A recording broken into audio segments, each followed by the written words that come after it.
Hello and welcome to Niaga Spotlight with me, Tamina Kauschi. Niaga Spotlight goes through the week in economic analysis and future affairs. Now, today on Future Affairs, we're discussing the ASEAN higher education market. Now, ASEAN's education market is experiencing significant growth driven by a youthful demographic and increasing international student mobility. As of 2022, the region's youth population, aged between 15 to 34, stands at approximately 213 million, marking the largest cohort in ASEAN's history. Now, this demographic trend is expected to peak at just over 220 million by 2038, underscoring the escalating demand for higher education services. In 2023, Malaysia received nearly 27,000 applications from Chinese students, a substantial increase from about 12,000 in 2019. This surge is reflecting Malaysia's growing appeal as a study destination, attributed to factors such as affordability, quality education, and a welcoming environment. Now, as ASEAN Chair in 2025, Malaysia is poised to leverage its leadership role to further enhance regional educational collaboration. Niaga Spotlight today focuses on higher education's crucial role in boosting Malaysia and ASEAN competitiveness by fostering innovation, developing skilled human capital, and enhancing research capabilities. This is all essential, of course, for continued development of a future workforce with advanced knowledge and critical thinking skills, driving economic growth, attracting investments, and ensuring long-term sustainability and prosperity in a rapidly evolving and globalized economy. All of that said, joining me now live in the studios for this very interesting discussion, we have with us Shahril Sabaruddin, who is Director for Digital Marketing with Education Malaysia Global Services EMGS, as well as Associate Professor Dr. Arpah Abu Bakar, Director with the Centre for International Affairs and Cooperation CIAC at University Utara Malaysia, UUM. A very good morning to the both of you. Welcome to the studios. How are you doing today? You're fine, doing well. Thank you. Fantastic. So let's get the discussion started. Shahril, if I could begin with you and asking you a little bit more about key strategies which Malaysia has actually been developing in the background to position itself as a regional hub, not just in the locality of our immediate neighbors, right, such as Indonesia and perhaps even China, for international students within ASEAN. What's the landscape looking like? Thank you, Tamina. So if I may, I'd like to answer that question in 5 different kind of prongs. All right, fantastic. Sure, go for it. Okay, first, Malaysia, we are adapting policy which are very nimble, that responds and are very adaptable to the current changes in, the global nuances, the global grand national, the global compendium of geopolitics, economy, and all those. So we are also adapting fast to it in terms of our visa processing times, in terms of our technological adaptation in visa processing, in terms of our warm and welcoming attributes of our visa regimes as well. So while some parts of the other countries all over the world are closing their door, we are actually welcoming a bit more. And there's a continuous discussion about moving away from top 4, which has always been United Kingdom, US, Australia, and all those, that now looks at Malaysia and to a larger extent Southeast Asia as a viable alternative to it. So that's one, policy. Policy nimbleness is key to sure, and that's also actually reflecting global trends, whereby we're having actually those from the East looking East. Definitely, yes. So looking East policy has gone on to steroids in that sense. Basically. Yes. And then secondly, in terms of our program design. Right. So there's a lot of universities that's done partnerships. We talk about transnational education. In Malaysia, apparently, the maturity and the model of transnational education has actually been kind of like accredited, have been acknowledged at least. I'd like to share a story that's been told to us by our CEO, Mr. Novi Tajuddin, when he was in Australia last time during APAI conference. He did say that while he was talking about Malaysia's transnational education ecosystem, even the Australians, part of the Big Four, actually were really impressed. They were captivated and mesmerized by Malaysia's maturity in terms of our transnational education model, just by virtue of what we are doing right now. So it means that essentially we are doing something right in that particular avenue. So all of this dual programming, twinning and all those, I think as what we are doing right now, the strategy works. You just need to make sure that we don't mess that one up, or we don't really, we have to just maintain momentum. Third is funding models. So of course, exactly, because it also needs to be affordable enough, even though, of course, Malaysia does not necessarily have the strongest currency in the region, which makes it affordable enough. True, but there's a study by Economic Times that says Malaysia, in average, the fee is around $6,000 across the board, compared to UK or United States. It could go up to 40,000. So you see how competitive that is, and then also our living costs, our index in terms of cost of living is very low compared to other countries, even within ASEAN. So coupling these two together doubles down the idea that Malaysia is not just affordable in terms of a destination for learning, but also we maintain top-notch quality standards. We have 6 universities now ranked top 200 in QS ranking. If we go all the way down to top 500, there's 8 universities in Malaysia. ASEAN region, there's 93 universities within that top 500. So that tells us that we do not compromise quality while affording affordability. It's not mutually exclusive in between affordability as well as excellence. So that's one. Fourth is hospitality. I think nothing beats the Malaysian experience, definitely. right? Malaysian when it comes to diversity and also accessibility. Top notch. Actually, if you scour the digital domain, you will see that some of the European people, they share their experience in Malaysia, saying that it changed their own worldview of the humanity experience when they come to Malaysia. Because by virtue of us just being us, we are very warm, accommodating and all those. For them, it's a big deal. So that is our element of soft power that we are projecting. EMJS is doing our part as well. We have one of a kind. Nowhere else in the world has an international student arrival center at the first touch point of international students when they come to Malaysia, at the airport.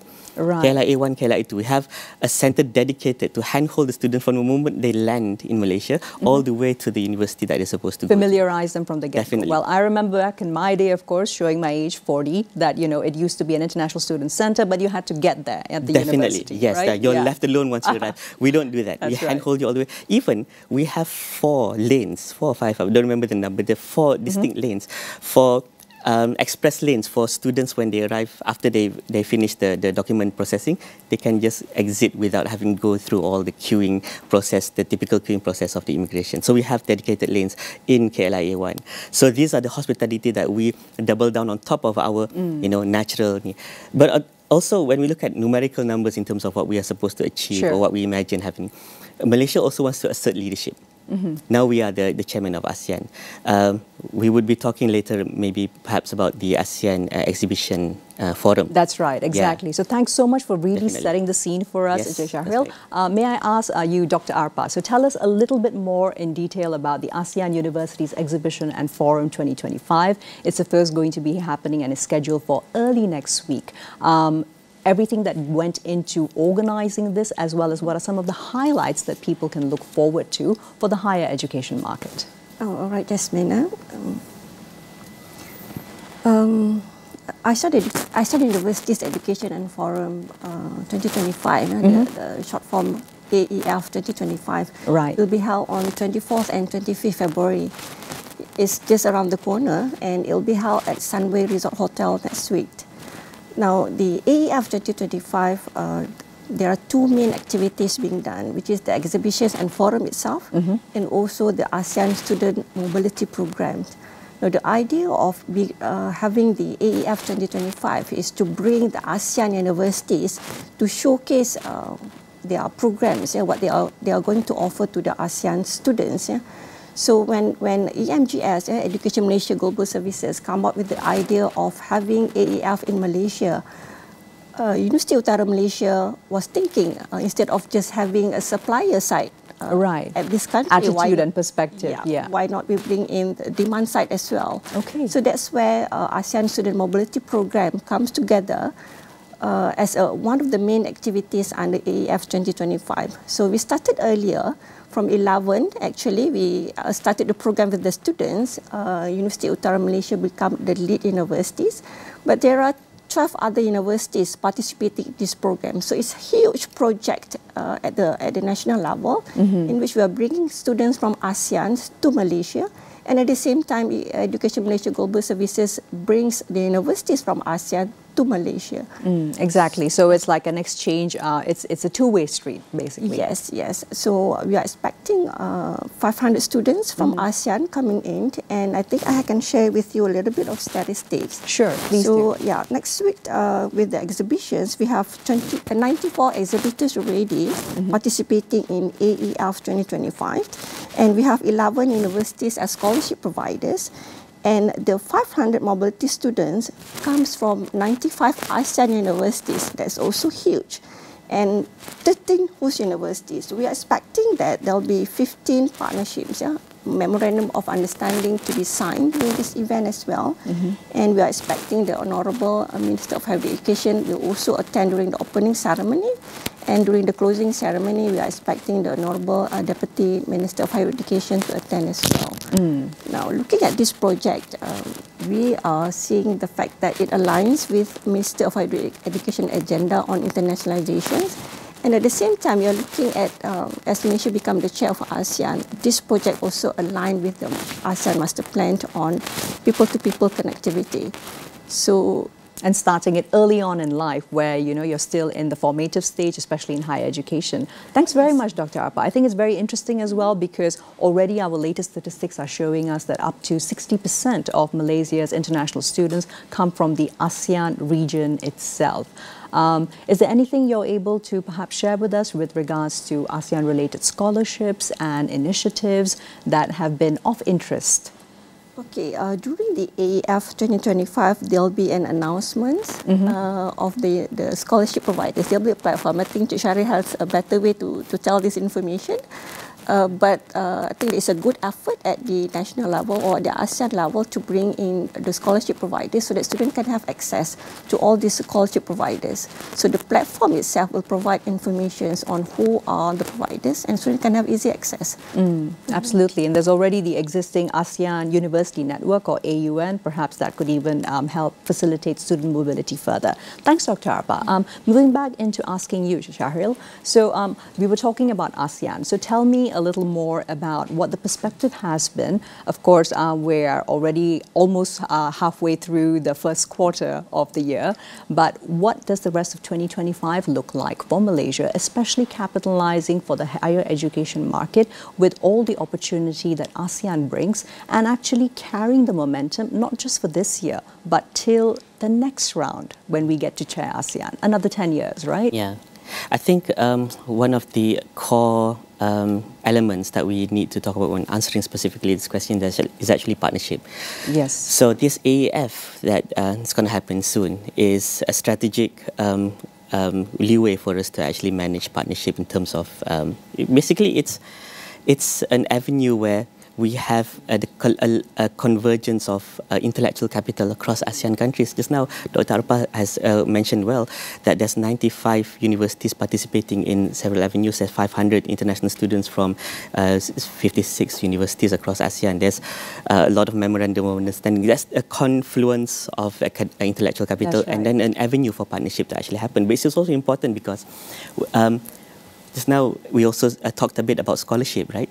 So we are going to announce the launching of an online portal that actually aggregates all of the scholarship providers across ASEAN countries in one single portal. So imagine this, when you're in Vietnam, you want to study somewhere, you have your own academic, social profile and all those. This portal would kind of automatically map you to whatever are the available scholarships across the ASEAN region. So it facilitates ASEAN students' mobility by that virtue. But ultimately, we can scale that one up because when there's mobility of students, because we break down the barrier of economic attainment through scholarships and this kind of partnerships, we can also then push for a standardization of accreditation. Because universities in Malaysia are not necessarily recognized in Thailand. Very true, or vice versa. Yeah, vice versa. Well. Yeah. So there is something that's been worked on within the ASEAN Secretariat to recognize this, to harmonize this, an MQA for ASEAN, if we can actually term it a bit more. Yeah. If I can ask you, expanding on that thought process, the fact that we have already been traditionally attracting a lot of international students from China, what could we perhaps replicate the process for recognition that we have already experienced in doing with China to ensure that their students are actually coming here? That's pretty much exactly what we intend to actually do. Because we don't just look at numbers. We are actually focusing a lot on quality of students. So quality of students, and then when we talk about mobility, we also want to facilitate not just student mobility, but also lecturer mobility. The entire very interesting, the whole yes, ecosystem itself, the right? lecturers, the technology, the pedagogy, so that we can then minimize the gaps that exist within the universities, within the ASEAN countries. So when that happens, another level is this, that industrial partnerships with the academia that nexus between the industry and academia can actually then be streamlined much more effectively. So our, our degree could be recognized by Tesla in another country, for example, within the ASEAN region, when all of this has kind of like been standardized and when the mobility has actually been achieved.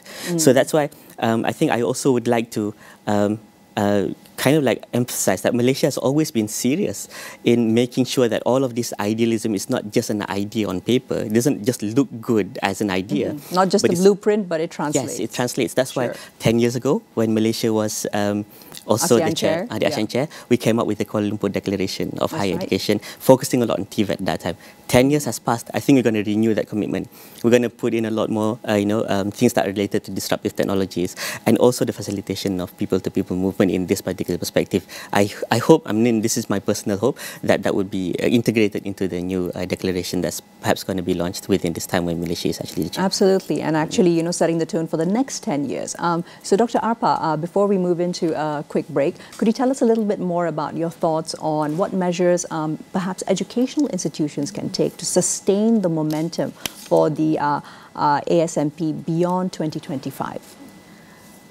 Shahri has touched a little bit on harmonizations of the education system across ASEAN. That's right. I think there's a lot of efforts being done. You also mentioned about ASEAN University Network. So under ASEAN University Network, there are 17, I think now maybe it becomes already 21 network that combined or group ASEAN universities to work into some themes that we need to deep dive how we can harmonize those themes. And the two that I can highlight here is ASEAN University Network Quality Assurance and ASEAN Credit Transfer System. So there are two thematic networks that is very active looking at how we can harmonize the education system. Now, if universities in the ASEAN region can go for ASEAN University Network certification programs. Now, if you go under the certification programs, your curriculum are being certified. So it means that you can have it across ASEAN countries. Of course, there are universities, even University of Utara Malaysia, we go for international accreditation such as AACSB, but that's at a global level. But the effort at the ASEAN region itself under AUN certification programs, I think that's an effort that should be applauded, and that will also provide opportunities for younger universities to start looking at accreditations and all this credit transfer system. So looking at the long time, the ASEAN student mobility programs is like a way to bring in as many as ASEAN students to cross the countries.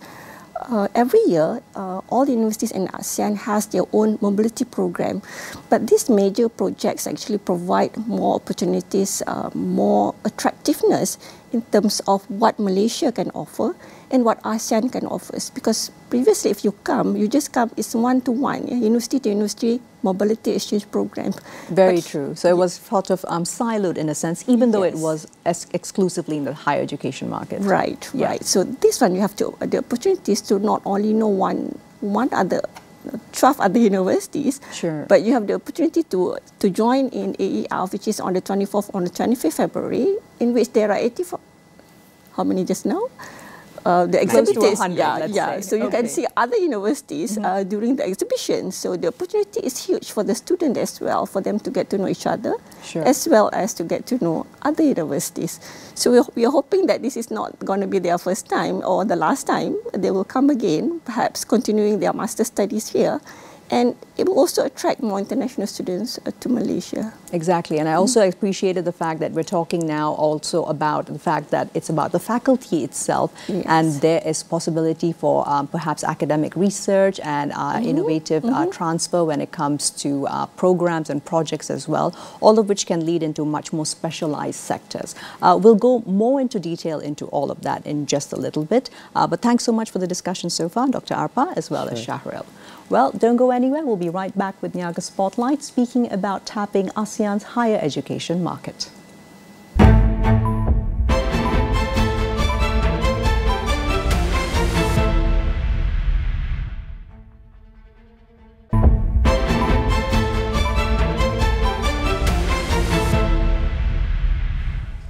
Welcome back to Niaga Spotlight, still with me, Tamina Kauschi, and today we are discussing tapping ASEAN's higher education market. Right, Shahril, moving back into the discussion, tell me more about how Malaysia intends to utilize our cultural, linguistic diversity in order to actually create an ecosystem which not only attracts educational environment as well as the international students, but these are part of the long-term goals for student recruitment. I'd appreciate any numbers you have as well to help us appreciate what the value actually is of every student who comes in. Okay. So you see, Malaysia is a model that thrives in the face of multiculturalism. There's no other country, I think, in the world that actually has the kind of microcosm of the world that we exist in terms of our cultural and linguistic appeal. Sure. So if you look at it, if I can just expand the worldview a bit, China and India are the biggest population in the world right now. China is around 1.4 billion, India is 1.4, slightly ahead of China right now. In 2050, that number would be 1.7 billion for India, 1.3 billion for China. That's the projected population numbers. Still, they're going to dominate the world, basically, in terms of...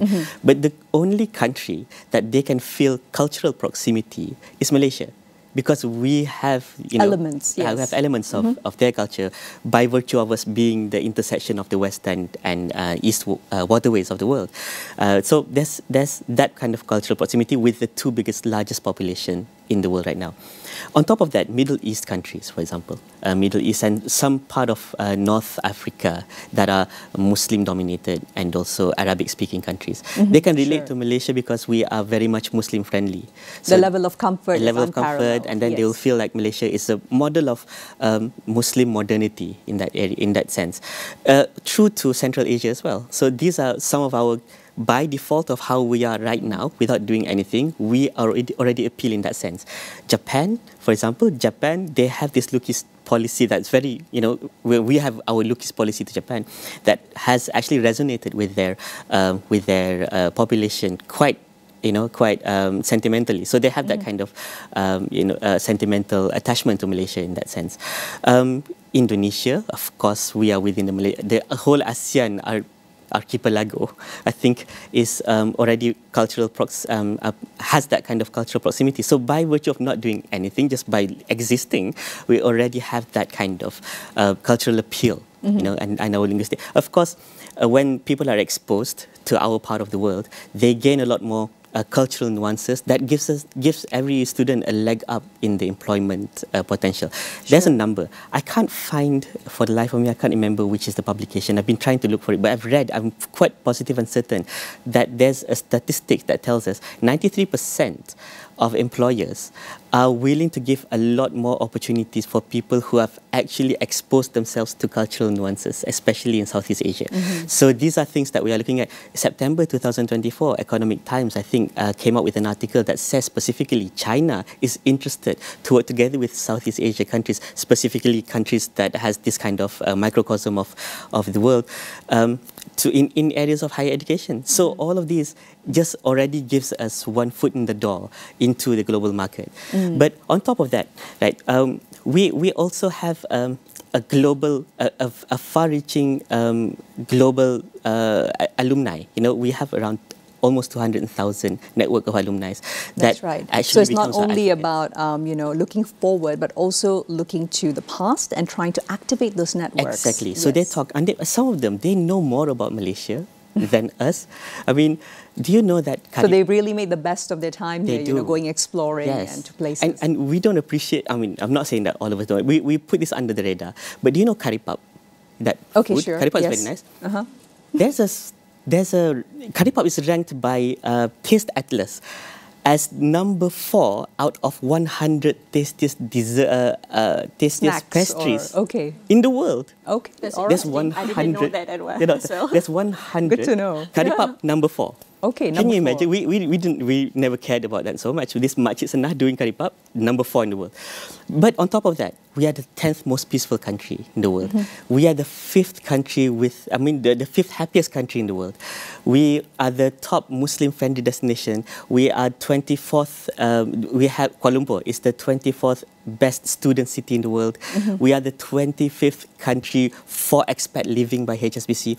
All of these are things that have won global accolades that we need to really dig deep, understand and appreciate a lot more, because just by living and existing, we have real global appeal. Exactly. Yes. So what I'm really hearing about is that we're looking at a much more diverse outlook when it comes to student mobility beyond just them spending the university years here. Thanks for that, Shahril. Dr. Arpa, if I could dig deeper now into how the student mobility program actually aligns with ASEAN's longer-term vision. And this is, of course, to build a connected, skilled and competitive workforce through higher education. We are highly digitized.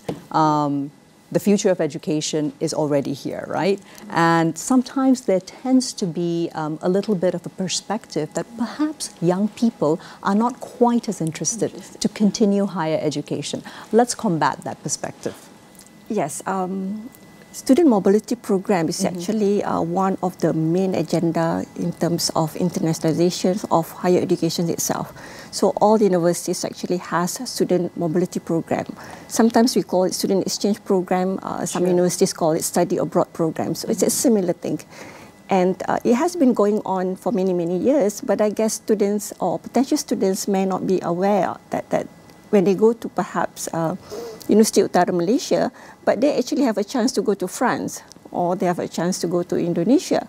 So this opportunity... And vice versa as well, yes, right? Yes, because that's why you, in a sense, run into people on campus who might be friends and scholars from France, from wherever else. Yes, yeah. Internationalization itself is not the fact that you have to go overseas. You can also experience that locally. At the local universities itself. So I guess this fact has not been highlighted as much, and potential students or even parents are not aware of this. The fact that if you go to local universities, you're paying much lower fees, but the students will still have the opportunities to have global exposure. So I think this fact should be highlighted more. I guess awareness should be there. And universities itself has a lot of innovations going in higher education industries itself. The curriculum that universities offers, knowledge is only actually one of the things that we are doing. There's a lot of other things that higher educations are doing. Skills transfers. We are not teaching the knowledge itself. We teach how do you get the knowledge that you want. Right. So there's a lot of other skills that that students can learn when they go to higher education institutions.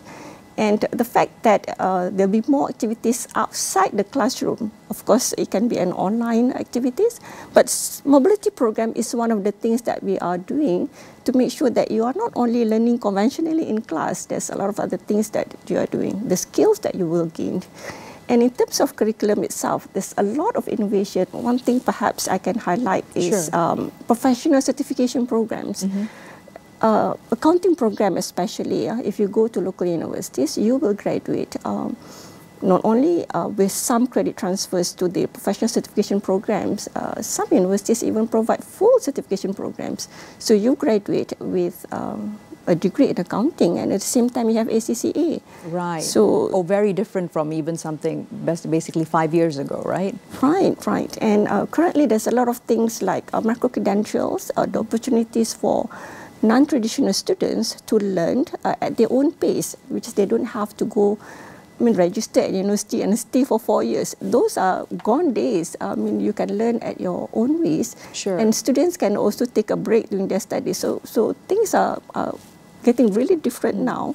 And I believe that the things that we are doing at the universities will provide or will equip students with the skill for the future. Because we are not looking at training the current talent. We are looking at providing the skill that the current talent should have so that they can equip themselves or navigate what they should be expecting in the future. Exactly. And what I'm hearing a lot of, Dr. Arpa, from what you've just shared with us, is the fact that, of course, we kind of tend to assume higher education market is just undergraduates. But there are people who are full adults who may be coming here for their masters, for their PhD. One area that I was actually thinking of, especially given University of Tara's, expertise and location, etc. Climate change, environmental issues are of great interest to most young people, especially around ASEAN, given the fact that, we are increasingly being impacted by this. So there could also be opportunities for not only research, but also proper collaboration and maybe even full programs that qualify higher education students in this market. Oh, you actually hit the point. The fact that in the universities itself, we are not training the students to be, we are not developing only the students to develop themselves as future leaders. We are also telling them, you must contribute to the society. So they are equipped with the knowledge, but the knowledge is not for themselves. It's for them to develop the communities around them. So of course, environmental issues is one of the issues, not only for the interest of the students, but for us as well, for the communities, for the countries. So SDG has been embedded in curriculums. I'm sure all universities are doing that at the moment. That's right. Yeah, in fact, the ASEAN Student Mobility Program, we use SDG as the key items that they need to delve into. Under the ASEAN Student Mobility Program, we have 2 competitions that we did. One is ASEAN Student Young Talent Speaker Contest, in which they have to speak on SDG as well. Right, and so how incorporating it early on. Yes, and then when they go to the host universities, the 12 host universities, they will be put into groups. We make sure that there are diversities in the group, and then they have to work together, solving ASEAN issues.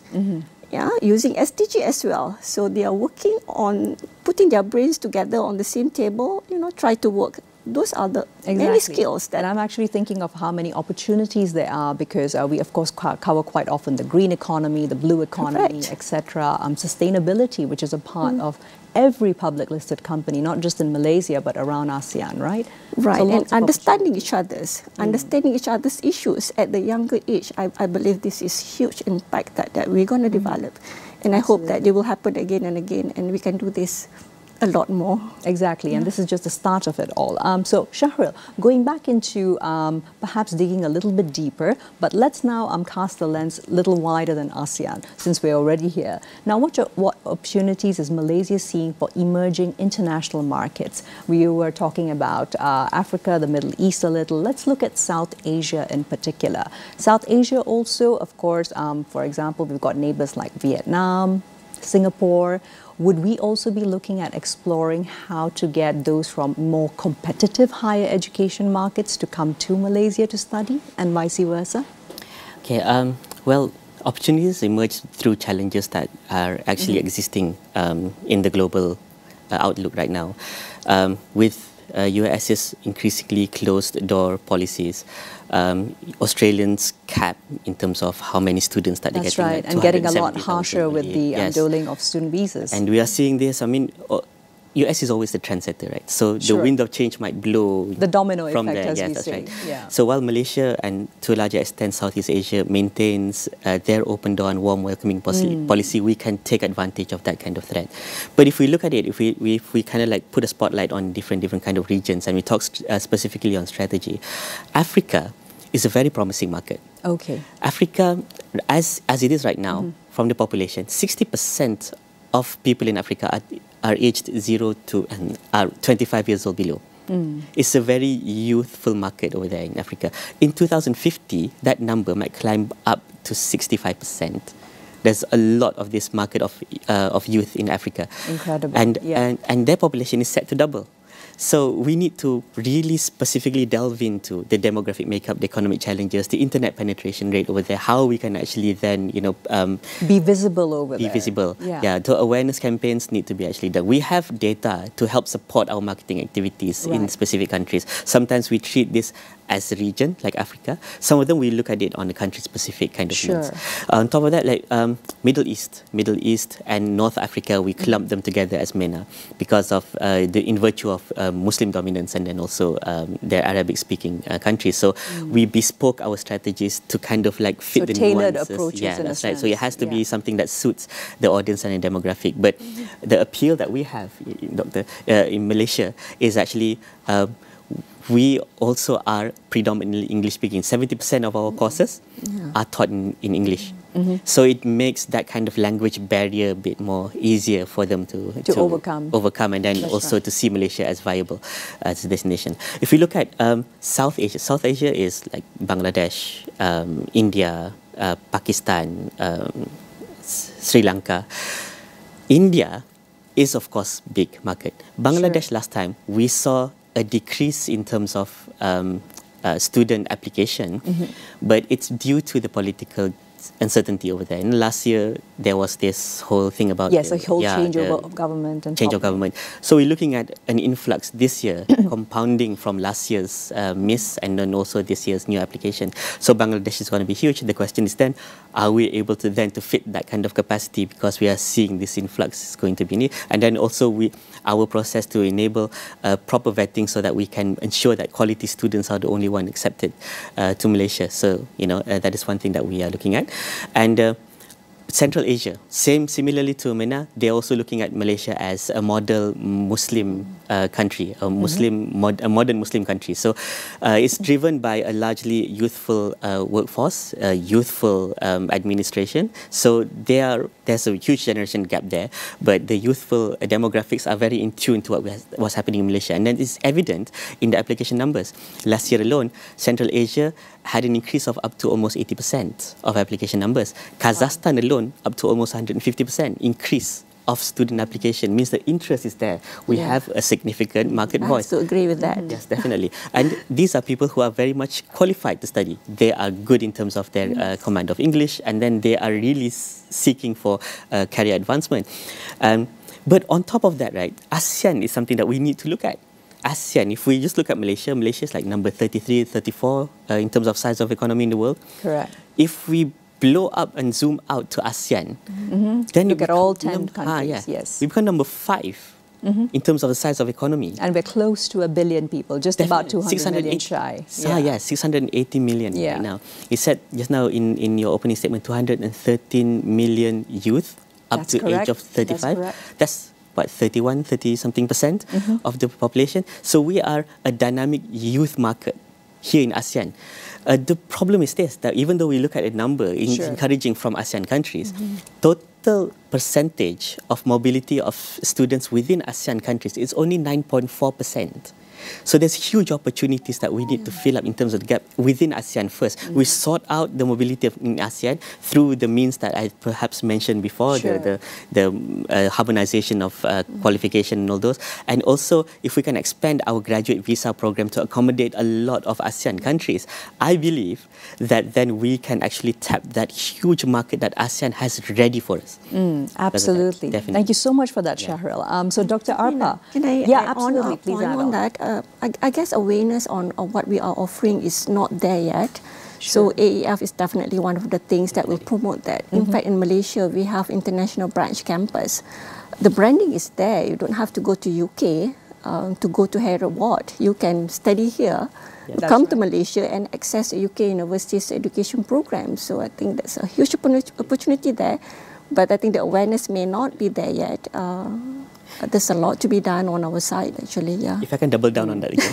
Absolutely. Yes. You see, since its inception in 1967, if I'm getting my facts right, ASEAN has never done anything to this effect in terms of higher education. There's no AEF before this. This is the first time we're doing it, and hopefully this will become a staple program in ASEAN in the future. ASEAN member host countries. Whoever becomes the chairman after Malaysia will have no choice but to actually make this happen again in their country, because we have actually started it. So that's the leadership position that we are doing. Yes. Yeah, exactly. So some last thoughts, Dr. Arpa, perhaps on how we can ensure that this ASEAN student mobility and boosting international engagement actually continues, because as Shahril just mentioned, it doesn't even reach 10%. So plenty of opportunity. Yes. Looking at the higher education's landscape in Malaysia itself, huge number of universities that receive highly ranked under QS World Ranking or THA World Ranking. So for me, I believe that the effort from the universities itself, among the universities, to increase the partnership between universities. In fact, now if we do student exchange programs, students that come to our universities are waived from the tuition fees. So it provides them opportunity. I mean, they don't have to get even a scholarship, but they don't have to pay the tuition fee for a one semester study program in Malaysia. Right. So this student mobility program is, I think, a core in terms of our business, in terms of partnership. But what I want to say is that the fact that when you come to Malaysia, you have access to other countries as well.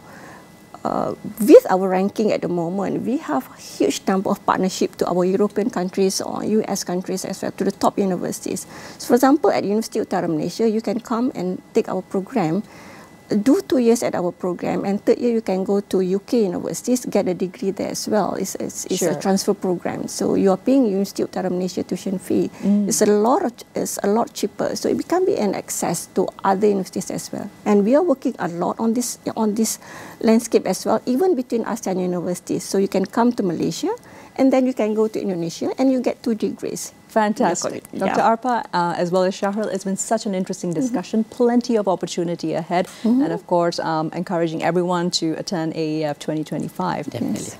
Well, that's all we have time for today on Niaga Spotlight with me, Tamina Kaushi. We'll see you next Friday with more business analysis and insights. Here's to a productive week ahead.